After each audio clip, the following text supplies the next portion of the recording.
listeners, it's your adventure podcast hostess with the mostest, Katie Staples. I'm going to share my travel stories, tips, and tricks for exploring and creating unforgettable experiences and memories. Find me on Instagram at the.great.escape.podcast so you can follow along and I can hear from you. Today's episode is all about my friend's trip to Ireland and Scotland. Kevin and Kara have been my friends for what, like 7 years now? Yeah, I think so. Probably, We've yeah. known each other a long, long time. A long, long time. So we all used to do American Ninja Warrior together. They live in Northwest Atlanta metro area, and they went on a super cool trip together. So thank you all for being here. Yeah, thanks for having us. Yes, you're welcome. So what spurred this 2+ week trip to Ireland and Scotland? I'm a big Georgia Tech fan. Whenever Kara and I were talking about taking trips together and all that, I got a message that Georgia Tech was going to be playing in Ireland this year. That was Dublin. So I just decided, you know what? If I'm gonna, I told myself that I was going to go to the next one that they ever played at. So whenever I saw it, I just asked Kara if she wanted to go to Ireland, and she bid on that pretty hard. If we were going to go for the football game, we were going to go and have an adventure as well. Okay, so we have a dual situation here. We have the Georgia Tech FSU football game. By the way, congratulations to you all for shutting FSU up after their commotion at the end of last season. And okay, cool. And then you said, well, we're all the way over here. We just flew across the Atlantic. Let's do something cool. Yeah. Yep. Awesome. Talk about the football game. Like, was that its own experience? Was it different than being in an American stadium? Oh, there's nothing like it. It's amazing. They have the I mean, obviously it's all soccer fields. It's not a football field. But in general, the stadium, the people, the atmosphere was just electric. You have this beautiful stadium that we were in, sitting on about the 20-yard line, I believe that was, and you can see everything from up there. It was unbelievable. Was it okay? So was it like a higher, like steeper stands where you could like really see everything than what we're used to? It's pretty similar for the most part to what we have. It's just the way that they had it set up is you could pretty much get a good angle of the action at any particular location. Nobody was sitting down, so you're just standing up over everybody else. And the architecture of the stadium was very, very cool. You can see it in like all of the new ones they're building now. They can do so much with it, and it was just very cool to see a different shape and everything. Cool. Okay. So then when y'all won, like what was the celebration like afterwards? Oh, I've got a video. No, we went to watching the game. I mean, I was sitting next to actually a Florida State fan at the time. And just being a Georgia Tech fan, I always told him, I was like, look, this game's not over. Even if we're just about to kick a field goal to that point, we get down to the 30-yard line or something to that nature. And then the minute he told me that this game is over, that's when we fumbled the ball, got the ball back, and like had to throw a pass just to get to field goal position again. And he looked over to me and he said, "I am so sorry." Whoops, open mouth, insert foot. That's right. So how many Americans were there versus how many Europeans were there? You probably had a good, I don't know, let's say 75% American, I'd say, and then 25% European. And it's just because, obviously a lot of people pack the stands for this big game. That's the very first game of college football.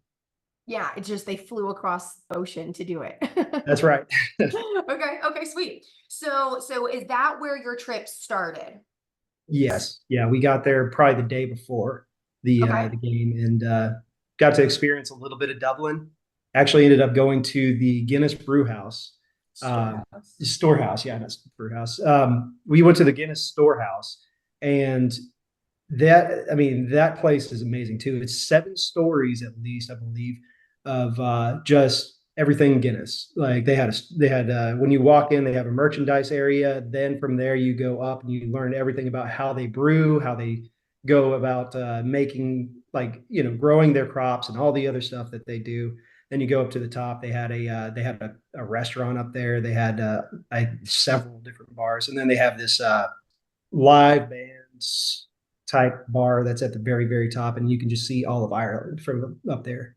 Oh, Dublin. Yeah. Yeah. Awesome. Awesome. Okay. So went to the Guinness Storehouse, you said, and then where did you go after that? So the next day was about the football game, and then after that, we went over to Killarney National Park after the game, and we spent the night over there, and just on the other side of Ireland, but it was Gorgeous. beautiful. Yeah, it's just a little. I wouldn't say a little, but it's a park that's got this unbelievable lake, great hikes, and I don't know, so a lot of waterfalls too, right? Water. Yeah, we were able to go to Muckross House and Muckross Abbey, which was gonna be like our first experience with the Ireland old buildings, palace type places. That was very pretty, but it was just all of the green that struck me as I truly understood then why they called it the Emerald Isle. Like so many shades of green. The colors were so bright. You've got the mountains and the lakes. It was just the perfect scenery. Yeah, I would got to kind of follow you in real time through your Instagram story, and I'd be like, "Oh, great, they posted something. Let me see what pretty stuff they're seeing today." And I believe I might have remembered that one because that was when I realized, oh, not only did you go to the game over there, you are actually touring over there, and that's when I was like, "Okay, got it, got it." So that national park, is it similar to the national parks that we have in the United States in terms of like the size and how that all works? I would say it's probably closer to some of the bigger national parks that we have in the States.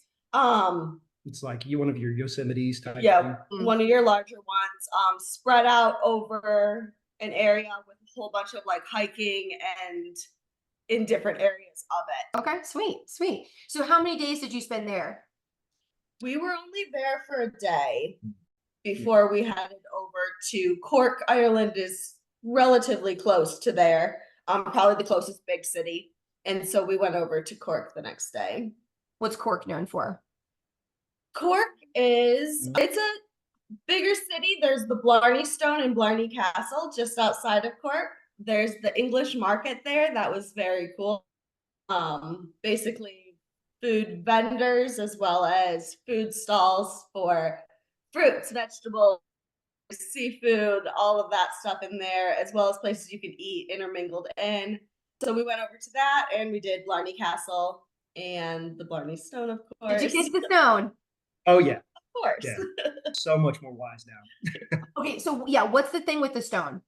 There's multiple legends around the stone. Some say that a fairy had fallen into the water and the king of Blarney had saved them, and so she revealed to him that there was a secret stone in his castle that if it was kissed, it would bring luck and prosperity. Others say it was the stone in which a witch had been saved. There's so many different legends about it. So where it actually came from, we're not sure, but Kiss it and apparently get lucky. it's never ended. Like people go to kiss it in order to gain that luck and prosperity. Okay, noted. Okay, and you feel the luck of the Irish now, Kevin? Is that what you Yes. say? So what else was in Cork besides Blarney Castle and the Blarney Stone? So being on the tight schedule we were on, we didn't see as much of Cork. I mean, there's little bars and stuff like that, but outside of that, that's pretty much all we kind of could see. Because we went straight from there to Doolin. Is that right? Yep. Yeah, Doolin, where we stayed the night, a few nights. Got to see probably one of our favorite areas in Ireland, the Cliffs of Moher, which, oh man, if you haven't seen it, it is a spectacular sight. Is that where you were kayaking or you were in the water? Is that right? We were in the water, yeah. So we took a ferry from Galway, actually. We took a ferry over to the Aran Islands, we went to Inisheer, one of the islands there, walked around. There was a small castle there. I believe that was Castle O'Brien. And it's just this, I mean, it's a small island, so there's no cars. There's horses and carriages and There's no cars on the island. no, it's quite small. We met a few locals who live there year round, so it was very fun to talk to them. But yeah, it's just a very old fashioned, I guess. Yeah. Quick kind of like town. All of their food and water has to get shipped in via ferry. And yeah, it was a very cool area. Yeah, I mean, just to give you an idea of what this island was like, you could walk that entire island in maybe about 2 hours. How many Small. people live there year round? Population maybe like 200 at the most. But definitely had like tourist areas as well, so people could come and stay there. And that's their main revenue over there is the tourists that come out there. How do you not get tired of saying the same 200 people? Yeah, I mean, if that's If what you you're like into, your I guess. Yeah. You know what? Sometimes I run off in an RV to not see humans, so I understand. Okay, never mind. Okay, sweet. So you go to the Aran Islands. We see the cliffs of Moher. That's Moher, right? That's right. Moher. Okay. Okay. So, Cool. from the Aran Islands, we were actually able to take the ferry. We wanted to be able to see the cliffs of Moher from the top, looking off of them into the sea, as well as see them from the water. So from Inisheer, we took a ferry along the water side of cliffs of Moher, so we could see it from looking up, which was very cool. We got to see a bunch of cool birds and some Harry Potter filming sites. And before circling back around to Doolin, where we took a bus down to the actual cliffs of Moher site. Yep. And we're able to look off the edge, see all of the views that Ireland's kind of known for. It's what you're going to see when you Google this landscape in the pictures. So. Okay, so if I Googled Doolin or Cliffs of Moher, you were there at those places. Yes. That's right. Yep. Sweet. How high off the sea are the cliffs? Oh, that's a great question. Oh my gosh, yeah, we don't know exactly. If I had to guess, you're probably looking at since we were talking about football, let's say it's probably the length of at least 2 football fields. Oh wow. Okay. Wow. Got it. Okay, so we're not jumping off these cliffs.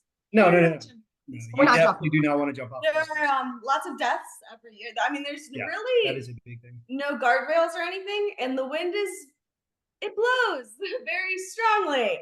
And so I was told, tens of people who die each year because they're either blown off the cliffs or they step too close, the ground crumbles and they fall. Yep. Yeah, it is a serious problem that they're having. In fact, they closed. We learned this the hard way, but they closed the walking path on the top of Cliffs of Moher just about the week before we got there because of hazardous conditions out there. Someone had died recently, so yeah. We got to the end of the Cliffs of Moher the starting path and like to head to where we actually parked at with the buses.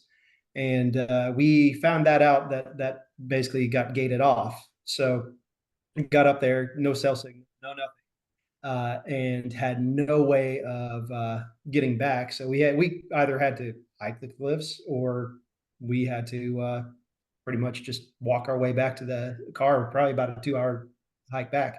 So we actually were sitting in the parking lot where we got dropped off, and a super nice couple that were locals of Ireland, just like, I guess Kara kind of asked them, hey, are you guys heading in a certain direction? They went out of their way to take us back to our car. Oh, I mean, okay. So at this point, have we seen sheep? Like, what is the wildlife situation there at this point? Well, getting to that, that's actually a really cool thing about Ireland. So sheep is a primary animal out there, some dogs, and I don't know, is there anything much more than that in that space? Llamas, yeah. So llamas, yeah, llamas in Ireland. Evidently, sure. They're the main source of money for these farmers. You know, their wool is, what Ireland is known for, and they're also very fearful creatures.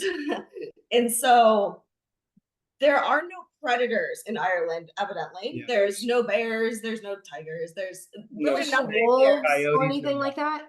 Nothing, yeah, no wolves. There's just nothing that's been brought over. So there's no natural predator of the sheep. But what they do have is people's pets, like actual dogs, who might be off chasing rabbits or anything through a field, but they terrify the sheep. And when sheep get scared, they start running and they don't stop. And they can actually end up falling and dying from exhaustion, just straight out. They will run until they die. They'll If hurt they themselves, see yeah. these dogs, they will get very scared, even though they might not even be the target. Most of the time they aren't. So they actually, as an experiment, brought over llamas, which evidently have been known to form very close bonds with sheep. And so they bred these llamas and put them in as babies with the baby sheep. They formed these bonds, and llamas, which are very much taller than the sheep, and actually kind of aggressive towards predators, can release a loud noise. And so if any sort of a predator or pet or dog or anything would come into the area, the llamas would sound this noise, and all of the sheep will run to the llamas and get behind them, and the llamas will line up in a line and protect them. Yep. And so it's more of a security to make the sheep feel safe, but it was drastically reducing the number of deaths that farmers were experiencing on their major money resource. Yeah. Okay, guard llamas. Guard llamas, yes. Not what I thought we were going to talk about today. Okay, great. Guard llamas. I love it. Let me really quick talk about one more animal, because I think it's very relevant to the area that we were in. Donkeys are prevalent out there in Ireland, and the way that we know that is because we were in that same area. We were driving down the road and we saw a sign that's called the Matchmaking Donkey Farm. The So- matchmaking donkey farm. I think I know where this is going. Oh, yes. Matchmaking Donkey Farm. So this location is actually known for matchmaking in Ireland, where people from all over Europe, I don't know exactly the different areas, but all over Europe, they come, they submit an application, and they will, for the month of September, just a week, I think, prior to us leaving, they come out, they stay at a hotel, they meet these 3 people that were selected by this family who's been doing this for centuries, to like matchmake out there for those people. It's been going on for centuries. It's Liz Dornova. I'm not sure if I'm saying that correctly, so don't quote me on that.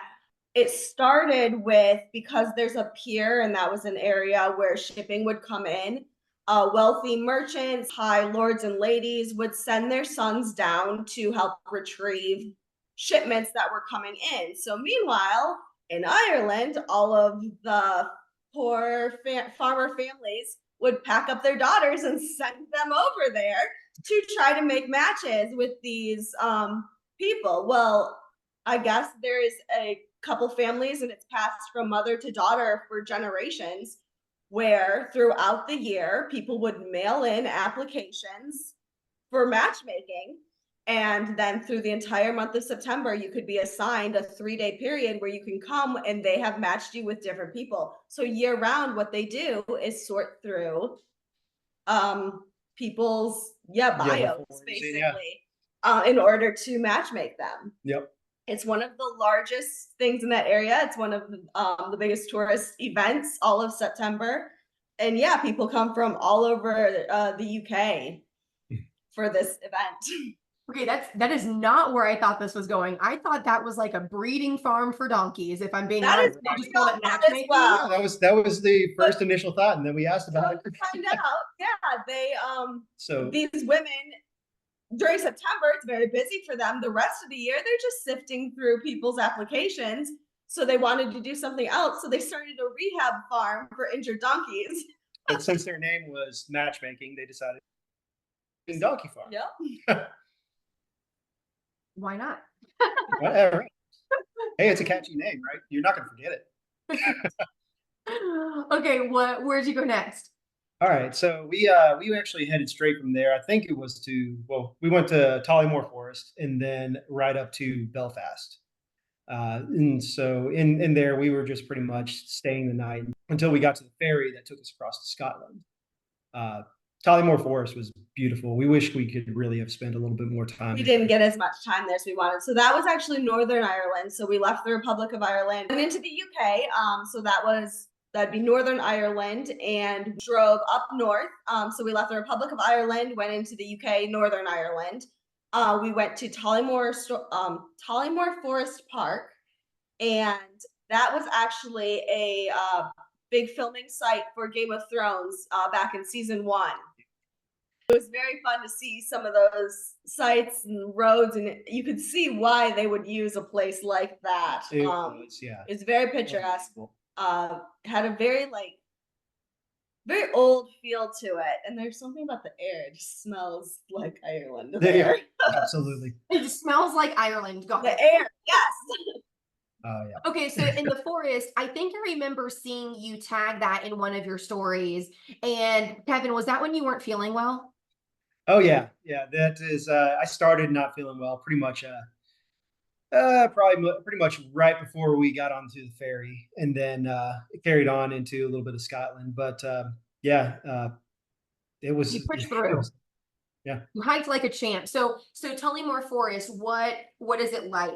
Like is it a lot of trails? Ponds. There's a river that goes through the center of it. It's actually a pretty large forest area. We were in the Castle Whelan area. Smaller brick bridges, which were very cool to see.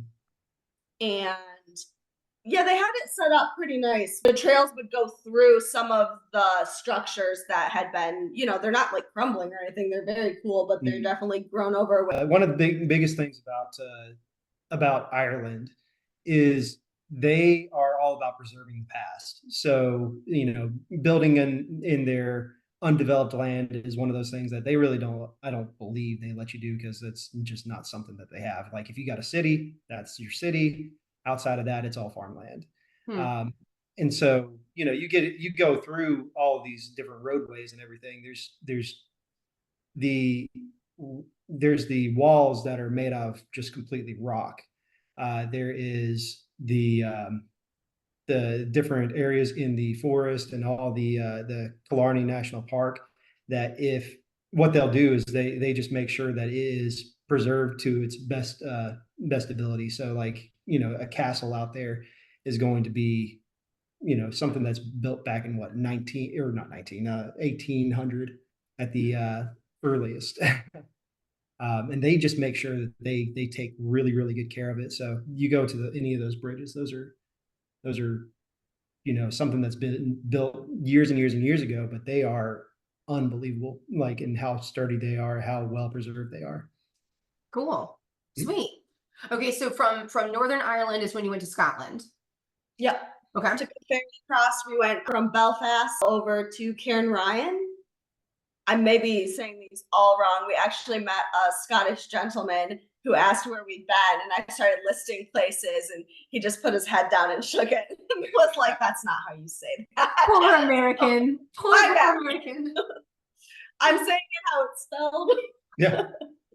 But from there, we went up to Glasgow, to Ayrshire. Ayrshire is how we say it. It's actually Erica or something like that, to that nature. The Loch Lomond area, and there's a whole Loch Lomond National Parks of Scotland there, and the water is so blue. Like it was beautiful there. She found out that the Highland Games were going on at the time that we were going to be out there. We ended up going to the Highland Games for a day, seeing some pretty impressive feats happening. So there's a whole season of it, and every weekend, from what I read, every weekend a different clan would maybe host a different gathering. So the one we went to was the Cowell Gathering and they had dancing competitions, bagpipe competitions, then the heavy athletic competitions. So you've got athletes coming from all over England, Germany, Scotland, Austria, all different places competing and throwing these giant rocks and trees. And it was very cool. Okay, I do remember seeing that on your Instagram too, and I was like, look at all these cool things that are happening at all the same time. So did you know that ahead of time? We were first researching it, and again, I say that like I actually did something. When Kara was researching it, or we ended up seeing that it was the year before, and they said it was going to be at the time that we were not going to be in the area of Scotland. It was going to be like a 2-week hiatus that they were going to have before they started the next one. And then probably about a week before we started we were about to go take our trip is when we found out that they were going to have the Highland Games at that day. So we just decided we were going to go out there, and it's a very, very cool event.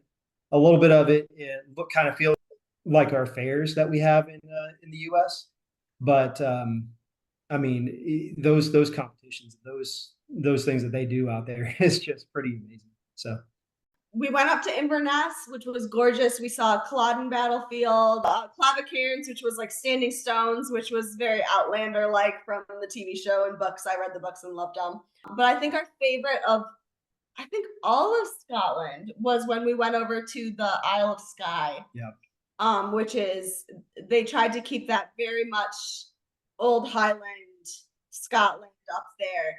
The scenery is like nothing I've ever seen before. We went to the fairy pools, which was a river with just a series of waterfalls, not large waterfalls, but so picturesque in like the areas, and they would fall, like you could see why it would draw so many people. So we were able to do a hike there. We were able to go up to Dunvegan Castle. From there, we went over to the Fairy Glen, which had the old ruins of a castle there as well. But it was like circle stones as well as mounds that would like make these shapes. And that was very cool. And then I think our favorite hike of all was, I'm going to say this wrong, but the Corraine. Yeah. I've never seen anything quite like it before. Yeah. I mean, the closest thing I can give to that particular hike is the Cliffs of Moher. It's just these very large cliffs that you can hike up to the top of. You actually climb and go down to the bottom, and it's close enough to the water that you can see the water, but you can see everything from out there.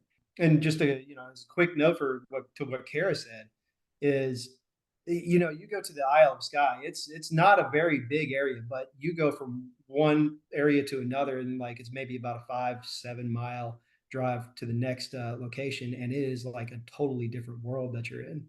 Okay, so it's like different climate kind of geography around throughout it. The landscape changed like from one side to the other. I mean, you went from beaches to like cliffs off of the edge and into the ocean of these waterfalls to forested area to these open non-treed mountains. I don't even know, they're like grass covered mountains.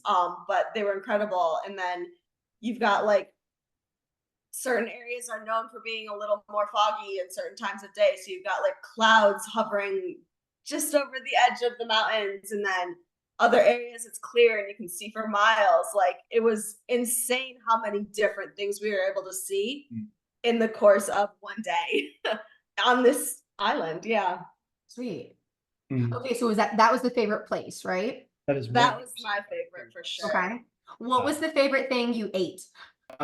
So breakfast. Yeah, breakfast is big out there. You get a Irish or Scottish breakfast, very similar for the most part on both of them, but it consists of some bacon, 1 egg, toast, black and white pudding, which we'll get to that in 1 second, baked beans, and what was the other one? What's one? Sausage, tomato, and mushroom. Yeah, and actually just a cut of tomato. So 0 out of 10 on that for me. Okay, talk to me about black and white pudding.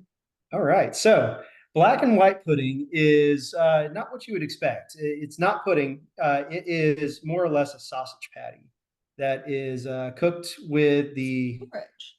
It's porridge. Oh, okay. It's made out of oats. Well, informed and baked, to look like a sausage patty. So yeah, it's basically, oatmeal is very big over there, and it was basically a porridge patty. And the white one is going to be your plain oatmeal porridge patty, and your black one, they have put blood into it, so that's going to be your blood pudding. That's where I thought you were going with that. Flavor that people really like.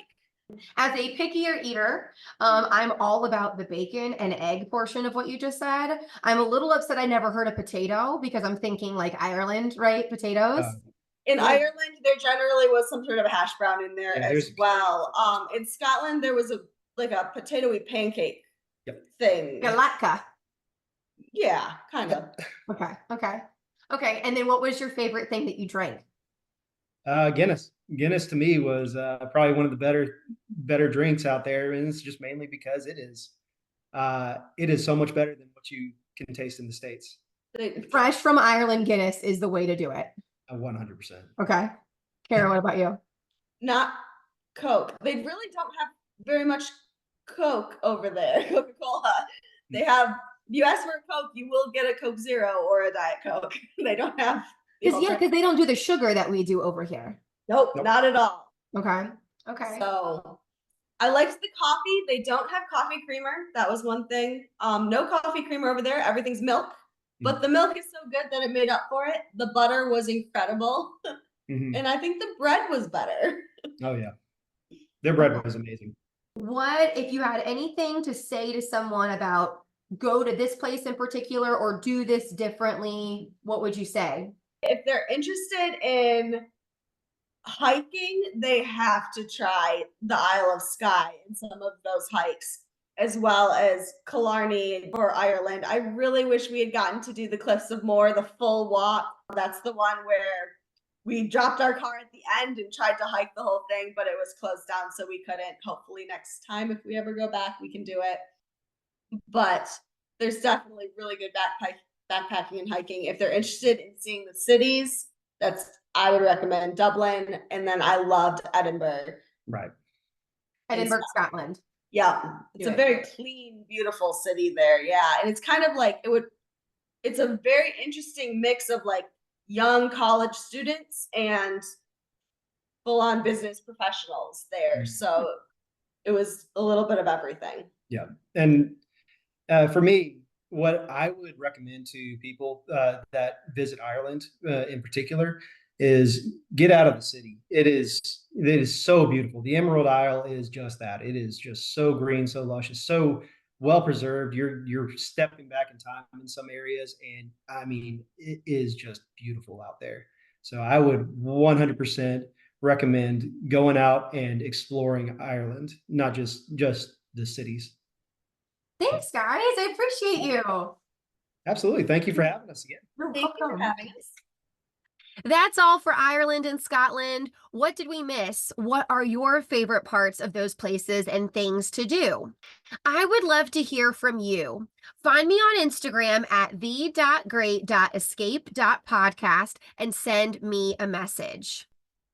And don't forget to hit subscribe so that you can follow along and dream big for your journeys on The Great Escape. See you next time, adventurers.